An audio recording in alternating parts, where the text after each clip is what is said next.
these are going to be the final games played at Oracle Arena. Yes. What does that mean to you? Oh, that video got me emotional. I mean, you know, that was special times for me. You know, one of the winningest coaches of all time believed in me, made me a captain.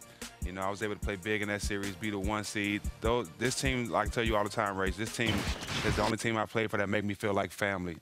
So anytime I get to come back here and go on the Oracle, it's a special feeling.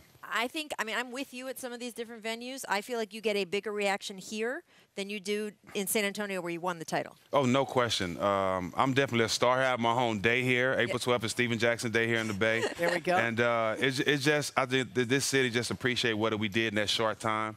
And we interacted with the city every day, so we was a part of the city, not just basketball players. These moments at Oracle are going to be so amazing. We are really excited to see it in Game 3. That is going to be tomorrow night, 9 o'clock Eastern on ABC. We're actually going to have coverage tip-off with a jump special on ESPN at 8 o'clock. So hang out with us in prime time, a little jump after dark for you. Nice. And then NBA Countdown will be on ABC at 8:30. I like how they sound, jump after dark. Do you wear something different? Do you wear something different after Jump dark? after dark.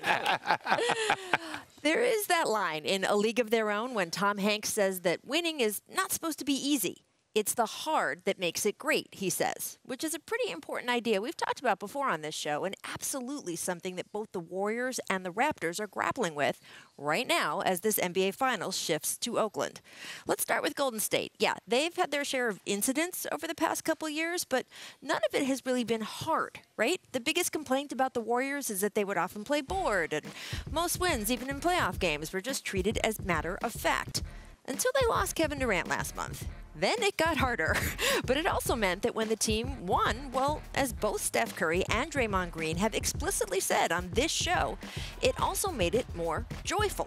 We saw it in the way they celebrated in the last 2 rounds. As Draymond put it, it's not that they were celebrating not having Kevin. It's that when you actually have to work to figure things out to win, it changes what winning feels like. Of course. The hard could now be getting a lot harder for Golden State in Game 3.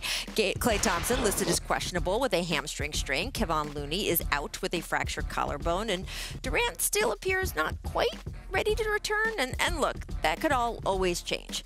KD does seem close. If he's not on the floor tomorrow night, it's a good bet that he will be there for Game 4.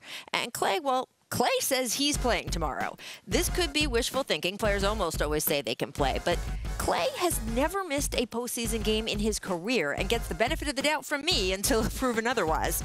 Remember last year when J.R. Smith kind of samurai'd Klay in Game 1 of the last year's finals?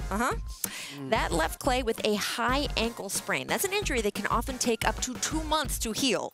Yet he started Game 2 and the rest of that series. And Klay has told me this hamstring injury this year doesn't feel nearly as bad as that ankle did. So we'll see. Even if he does play, though, it is hard to see him moving at 100%, which means it's going to be harder for the Warriors, and it will beg the question of whether the Raptors can take advantage, given that they are dealing with some hard of their own. They've now given up home court advantage, and they also have injuries. Kyle Lowry has a thumb injury severe enough that he told me and Tracy McGrady he needs to completely numb it up before every game. And have you seen what he's wearing when he's not playing? I can't tell if he's trying to protect the thumb or just making sure he's prepared to pull out a tin of muffins out of the oven at all times. I mean, you've got to be ready. As for Kawhi Leonard, he's having leg issues. The Raptors say this is not a recurrence of what he had before, but rather some compensation fatigue of the opposite leg. Whatever it is, Kawhi has not made the full force of his presence felt yet in these finals. Yes, he's scored some points. He's done well at the free throw line, but honestly, we've heard more about how he feels about his claw logo or where he may or may not have maybe bought real estate, maybe, than we have about his basketball. That absolutely is going to have to change tomorrow night for Toronto to have a shot at winning this series.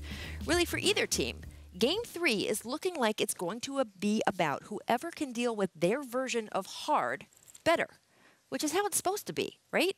That's what makes winning in the NBA Finals feel so great.